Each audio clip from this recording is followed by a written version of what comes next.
नमस्कार गायत्रीज किचन को आपण समस्त को अनेक अनेक स्वागत। आज मुझे सहित शेयर करने नहीं आसी कंचा कदली रे गोटे टेस्टी तरकारी रेसिपी। बहुत ही बढ़िया लगे ये रेसिपीटी। आपण मैंने ये रेसिपी को तैयारी करी भात किंबा रुटी सांगरे खाई परिबे। आपण ये रेसिपी को थरे तैयारी करंतु देखिए बहुत ही टेस्टी लगे। आपण माननकु बारंबार तैयारी करने पे इच्छा हो।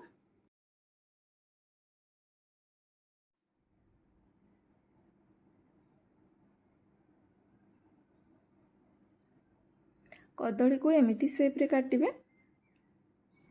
पानी रे हलदी दे गोली देइचे। हलदी पानी रे कंचा कदली को दे देबे कहीं ना कदली कला हबनी।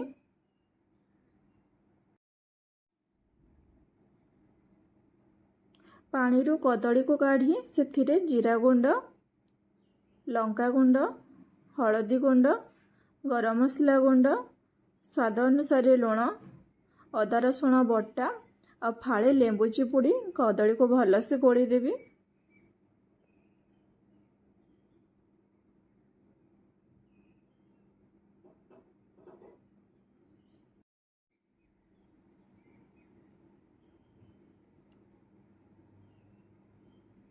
ये मु कदली को मसला रे भलसे गोली देइचे। गैस ऑन करी पैन रे सोरिष तेल दी गरम होगा को देवे।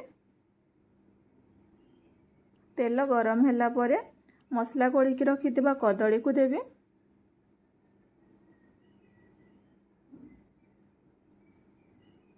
आ लो फ्लेम रे फ्राई करिवे। गोटे पट साइड फ्राई हो गलानी आर पट को लेउटाई देवे।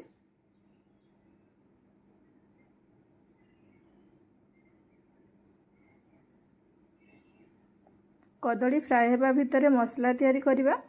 तो से मुझे ग्राइंडर जार नहीं से कटा पियाज, अदा रसुण, सुखिला लंका, कोरा नड़िया, कटा टमाटो, स्वाद अनुसार लुण, हलदी गुंड दे मसला बाटिबी।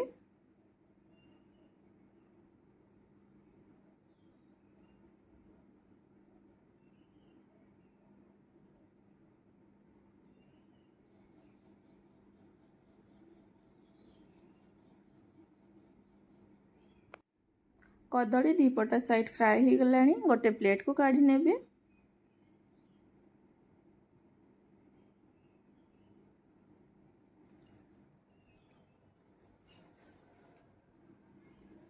जो तेल रे कदली को फ्राई करी से तेल रे बटा मसला को दे मसला रो तेल छाड़िया जाए कषिबी।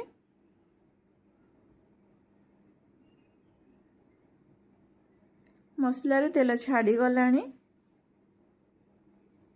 आ मसला भल से कषि हो जाइए। हाफ ग्लास पानी दे फुटिया पे देवी।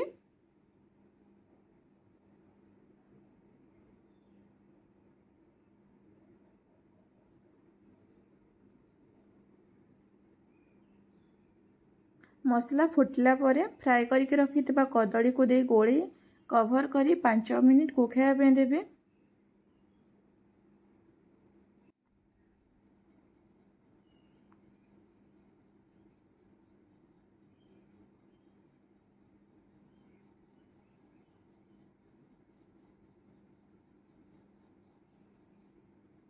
पांच मिनिट पर कटा धनिया पत्र दे गरम गरम भात किंबा रुटी सांगरे खांतु।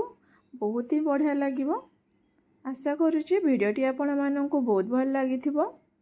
आपण मध्य एही रेसिपी को घरे तैयारी करंतु। आ केमिति लागिला मते कमेंट लिखि जणांतु। धन्यवाद।